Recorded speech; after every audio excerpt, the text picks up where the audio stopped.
estamos colgadísimos con el tiempo, lo acabo de comentar con el doctor Valadez, y hemos acordado privilegiar las presentaciones de todos los que faltan, y si queda tiempo, abrimos todavía la discusión al colectivo.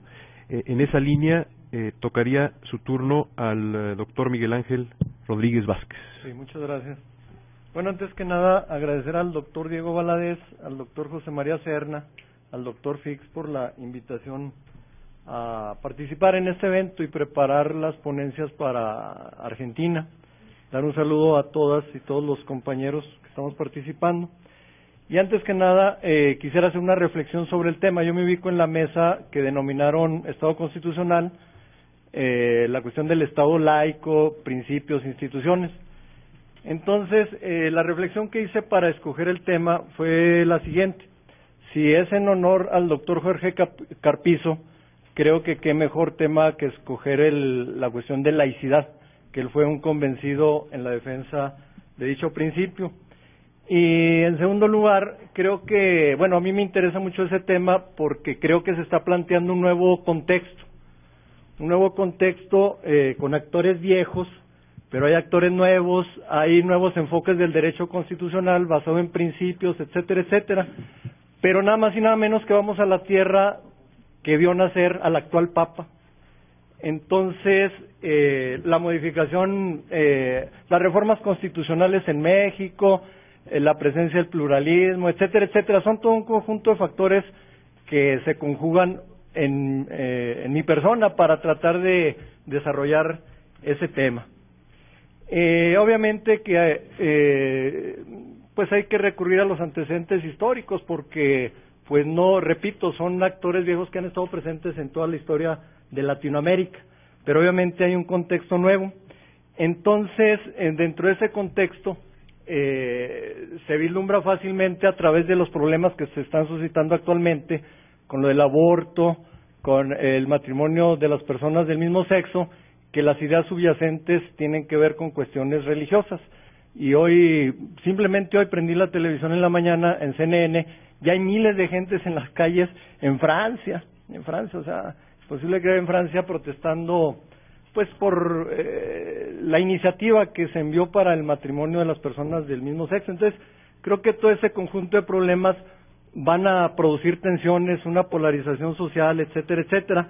Y aquí la pregunta clave es ¿qué papel juega el Estado? O sea, hay diferentes posiciones, si es una estricta separación, si hay una posición de neutralidad, si hay una acomodación entre lo que sería las cuestiones religiosas, el Estado, las iglesias, etcétera, etcétera.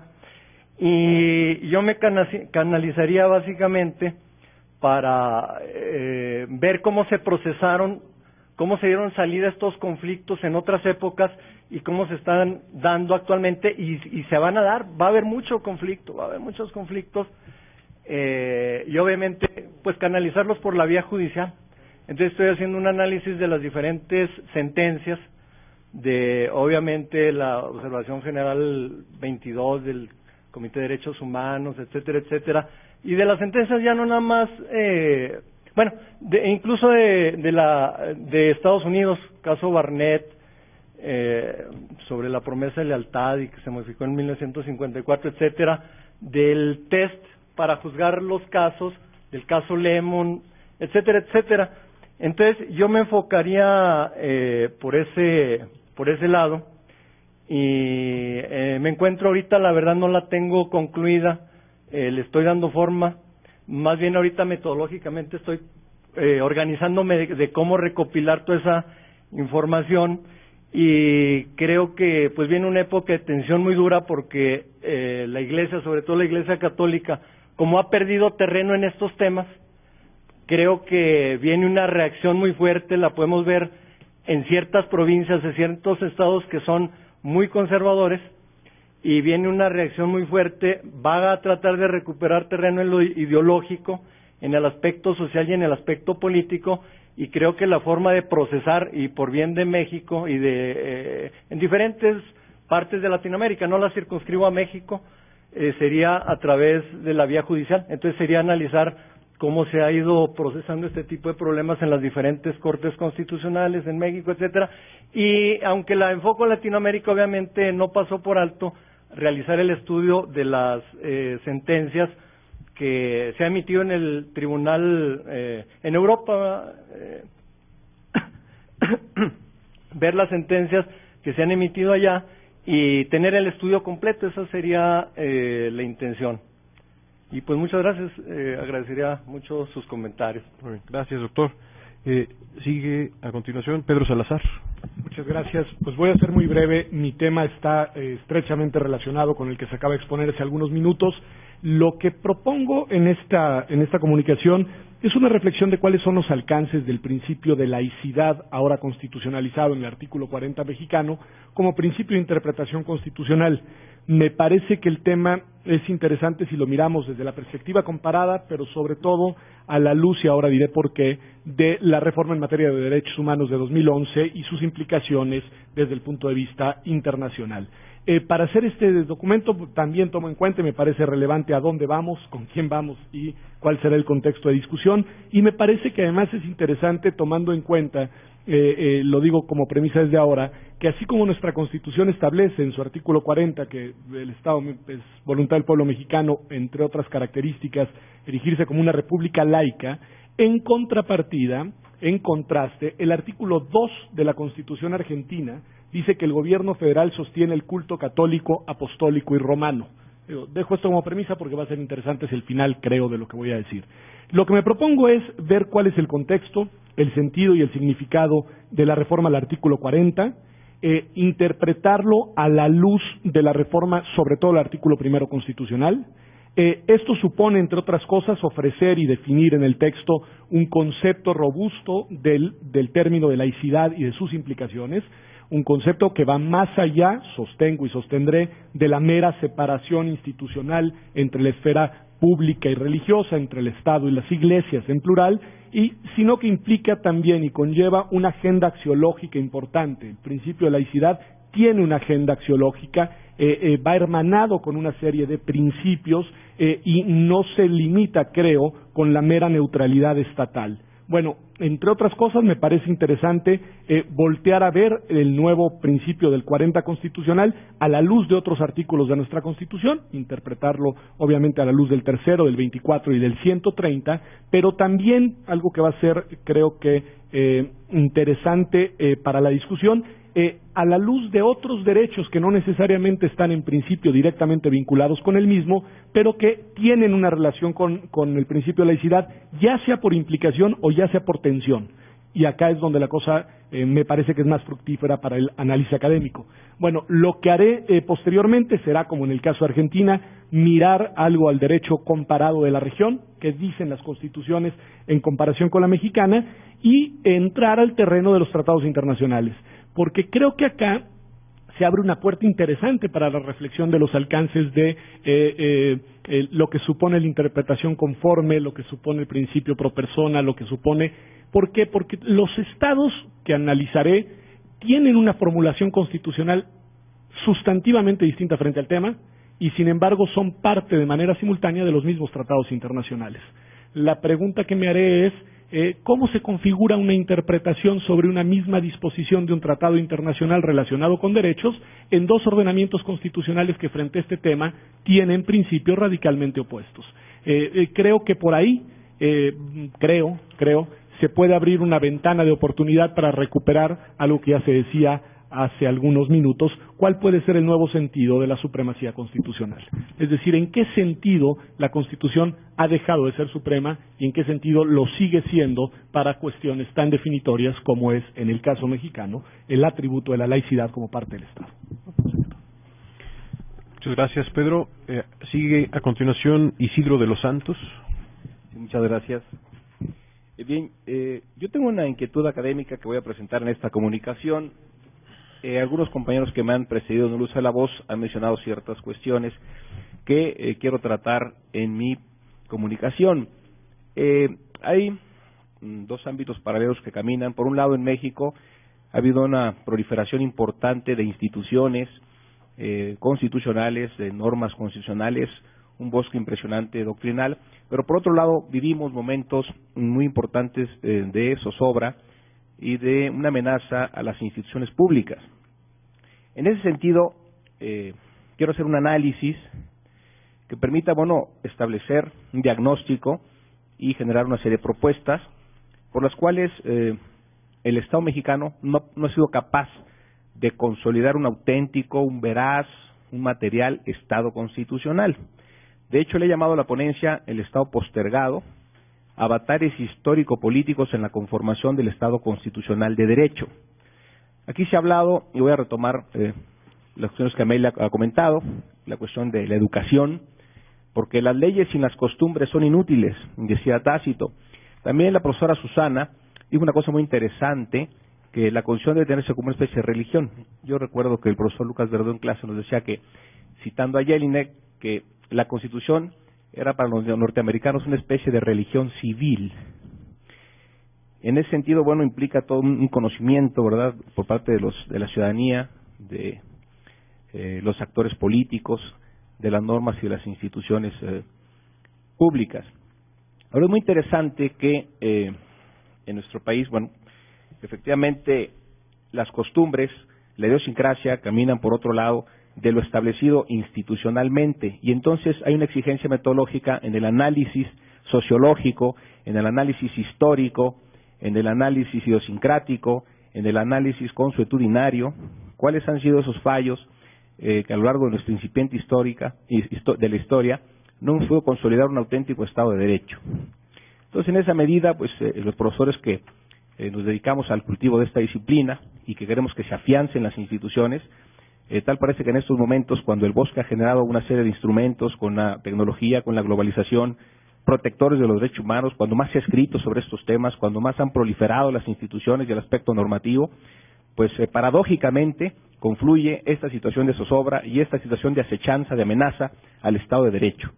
Hay un Estado de normas, hay un Estado institucional, pero no hay un Estado de justicia social. Y entonces, por otro lado, la revolución que tenemos que emprender es una revolución en las conciencias, propiciar un auténtico sentimiento constitucional, y en esa medida va encaminada mi estudio, como profesor de estos temas, levantar conciencias y hacer un análisis con un diagnóstico muy bien definido. Don Miguel de Unamuno solía invertir el aforismo escolástico que nada es querido sin ser previamente conocido. Decía él, nada se conoce sin ser previamente querido. A casi un centenar de años de nuestra Constitución, el mejor homenaje, creo yo, que le podemos rendir a nuestra Carta Magna es conocerla, es amarla, es quererla, es aplicarla, es hacer de la Constitución un texto integrador, un texto normativo, un texto que regule nuestra convivencia política, porque todavía escucho aquí temas de que hace falta hacer una nueva Constitución. Yo no me inscribo en esa línea, más bien suscribo el pensamiento del doctor Carpizo, que independientemente de que el derecho es evolutivo, dinámico y perfectible, el mejor homenaje que le podemos hacer a la Constitución es conocerla, es aplicarla, es respetarla.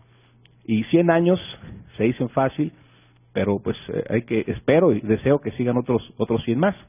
Y en ese sentido va el sentido de mi exposición, de mi ponencia. Muchas gracias. Gracias, doctor de los Santos. A continuación sigue Román Lascano. Doctor Lascano. Sí, claro que sí. Primero, agradezco al doctor Valadez, al doctor Serna Lagarza, al Instituto, por esta invitación.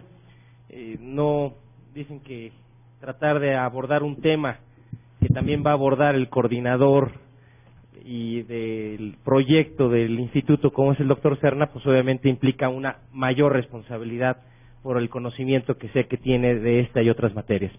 Pero bueno, el concepto que voy a tratar de desarrollar, y en su momento a lo mejor platicaré con el doctor Serna para efecto a lo mejor hacer un trabajo conjunto y hacer una sola presentación o una comunicación en el Congreso, nace perfectamente por la necesidad de tratar de integrar los diferentes problemas de la política pública metropolitana, que con esto se da en las diferentes ciudades. Como ustedes tienen conocimiento, México actualmente tiene 59 polígonos metropolitanos, y con ello está actualmente el 80% de la población en las ciudades urbanas, y obviamente con esto se está generando diferentes tipos de problemas o fenómenos sociales, como es pobreza, ingobernabilidad, ineficiencia de la norma, confusión sobre la autoridad, falta nulo o indebida población respecto de los servicios públicos. y con esto obviamente se da una diversidad de carácter legal que genera un enramado que la sociedad no tiene acceso a esta circunstancia. Se habla efectivamente de proyectos de política metropolitana, mas sin embargo no existe un sustento constitucional legal que establezca el derecho metropolitano. Por eso creo que es necesario crear una figura sobre el derecho metropolitano que establezca efectivamente la definición sobre derecho metropolitano. Segundo, cuáles son los límites, alcances y concepto de soberanía metropolitana que se pudiera establecer en la propia Constitución y crear a lo mejor el demos metropolitano. Con esto pudiéramos crear obviamente también el concepto de ciudadanos metropolitanos que incide, por ejemplo, también para aquellos que se dedican a aspectos de carácter político electoral sobre respecto de los ciudadanos que a lo mejor viven en una zona pero también están interesados en otro tipo de zonas. Y, por ejemplo, a partir de ese derecho político electoral, pues también poder pedir el acceso al voto o al ejercer el voto respecto en poblaciones distintas, pero con respecto de la persona cuando es un demos metropolitano. También habría que analizar sobre la creación de un derecho público subjetivo metropolitano, sobre las defensas que tienen los particulares con respecto de las autoridades. Sobre todo habría que analizar la importancia de crear gobiernos metropolitanos y con eso parlamentos metropolitanos, porque actualmente en estos polígonos nacionales, pues obviamente existen ciertas normativas que se aplican en determinado municipio o en determinada ciudad, mas sin embargo, pasando 600 metros, se aplica otro tipo de normativa y sobre todo en materia de reglamentación municipal, pues obviamente eso genera un problema de política criminal y un problema de política de comercio que genera que los ciudadanos, pues obviamente en materia impositiva, pues se vayan con quien mejor, con quien más barato cobre, a pesar de que el servicio público sea prestado por otros municipios.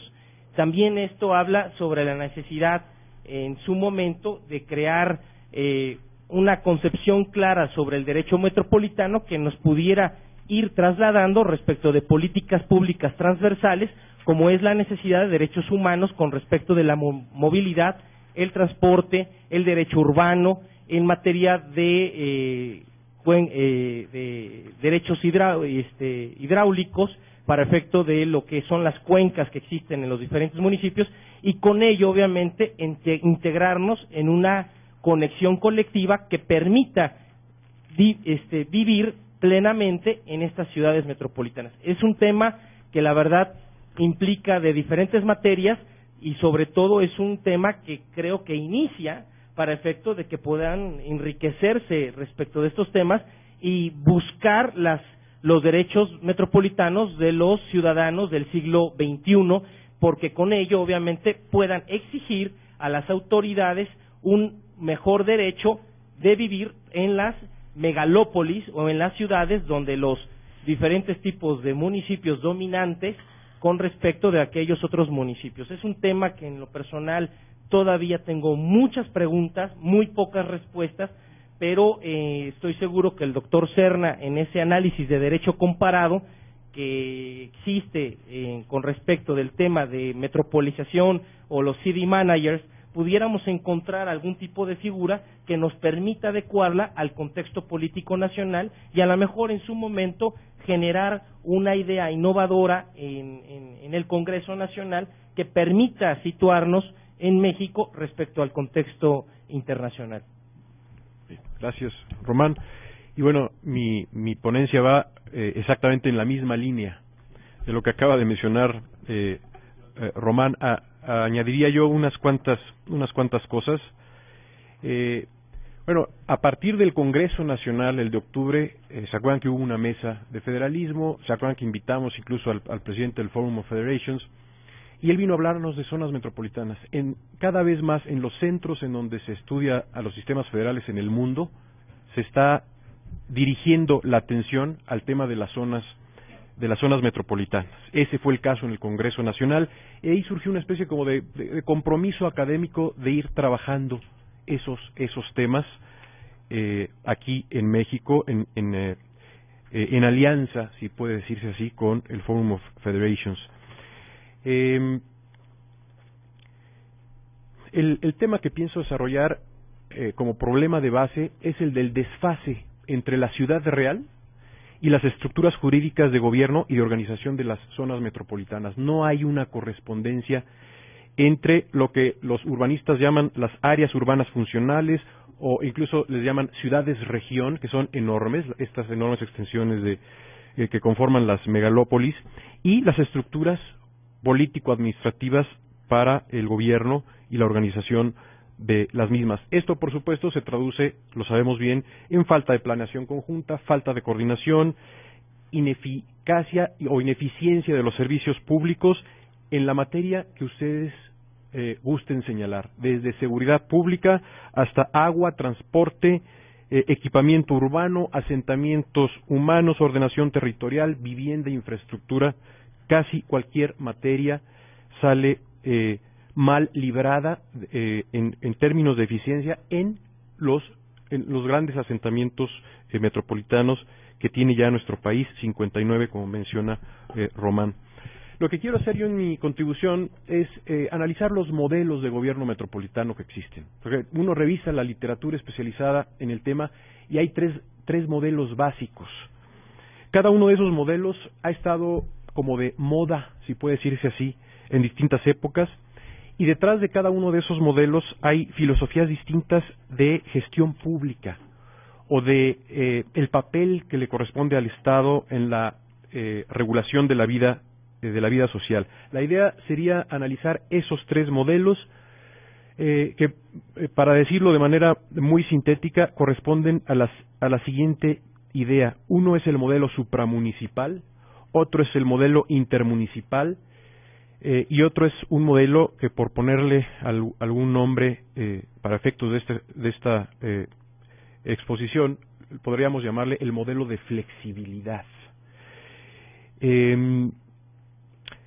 Analizados esos tres modelos con sus problemáticas específicas, sus retos, sus ventajas y sus desventajas, procedería yo a analizar la normativa vigente. La normativa vigente que básicamente se encuentra en los artículos 115, en la fracción sexta, que se habla de las conurbaciones, el 122, en donde se habla de las conurbaciones, pero para efectos de la zona metropolitana del Valle de México, y el 115 en su fracción tercera, en donde se habla de la asociación de municipios. Quienes han analizado estos temas con mayor detalle, entre ellos Enrique Cabrero, el que era director del CIDE, o el profesor Centella, que estuvo también presente en el Congreso Nacional, quienes han examinado estos temas, claramente dicen esos esquemas están rebasados y no están funcionando. Hay que hacer una revisión importante de esos esquemas constitucionales para el gobierno de las zonas metropolitanas. La siguiente pregunta, y ya con esto voy terminando, es la siguiente. ¿Existen propuestas ya de reforma constitucional para el tema de las zonas metropolitanas? Sí existen. Existen dos que son, digamos, las más informadas que se pueden encontrar. Una es de quien fuera senador de la República, Demetrio Sodi, que data de 2005, y la otra, que tiene, por cierto, propone el modelo supramunicipal, y la otra es la iniciativa presentada en la Comisión de Derecho, por la Comisión de Desarrollo Metropolitano de la Cámara de Diputados en 2010. Esta ya está aprobada en diputados y en cierta forma está congelada ahora en senadores. Hay propuestas ya de reforma constitucional en el tema de zonas metropolitanas. La idea entonces sería emplear toda la discusión previa de los modelos, la parte teórica conceptual, para hacer un análisis de la normativa vigente y de las dos propuestas importantes que existen ya en la materia, para dar una opinión acerca de cómo se encuentran esas propuestas desde mi perspectiva, y ver si es o no necesario generar algún otro tipo de propuesta en esta materia. Ese sería el esquema de mi comunicación.